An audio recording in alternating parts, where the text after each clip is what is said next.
अशोक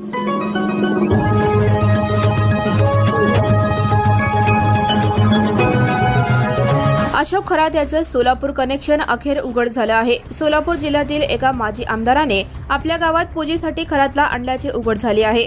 त्याबाबतचा गौप्यस्फोट शिवसेना उद्धव बाळासाहेब ठाकरे पक्षाच्या उपनेत्या सुषमा अंधारे यांनी दिनांक 31 मार्च 2026 रोजी मंगळवारी केला। त्यामुळे सांगोल्यात खळबळ उडाली आहे। अशोक खरात याच्यासोबत सांगोल्याचे माजी आमदार दीपक साळुंखे पाटील यांचे आर्थिक संबंध असून खरातच्या मुलीला साळुंखे पाटील यांनी 32 किंवा 34 लाख रुपयांचा फ्लॅट गिफ्ट डेट केला असल्याचा आरोप अंधारे यांनी केला। या सर्वांचे धागेदोरे आपल्याला सांगोल्यात सापडतील असेही त्यांनी म्हटले आहे।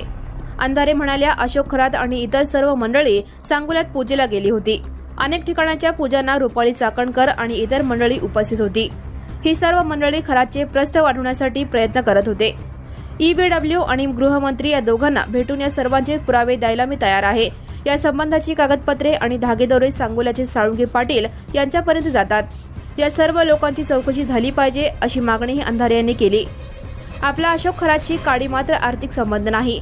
सुषमा अंधारे यांचे आरोप निरर्थक व बिनबुडाचे असून यामध्ये कोणतेही तथ्य नाही। त्यांच्याकडे जर कोणते ठोस पुरावे असतील तर ते जनतेसमोर सादर करावेत। तसेच सांगोला तालुक्यातील काही राजकीय विरोधकांनी वैफल्यग्रस्त भावनेतून आणि राजकीय द्वेषातून चुकीची माहिती देऊन अंधारे यांची दिशाभूल केली असावी, असे दीपक साळुंखे पाटील माजी आमदार सांगोला यांनी सांगितले। Now and press the bell icon. Never miss a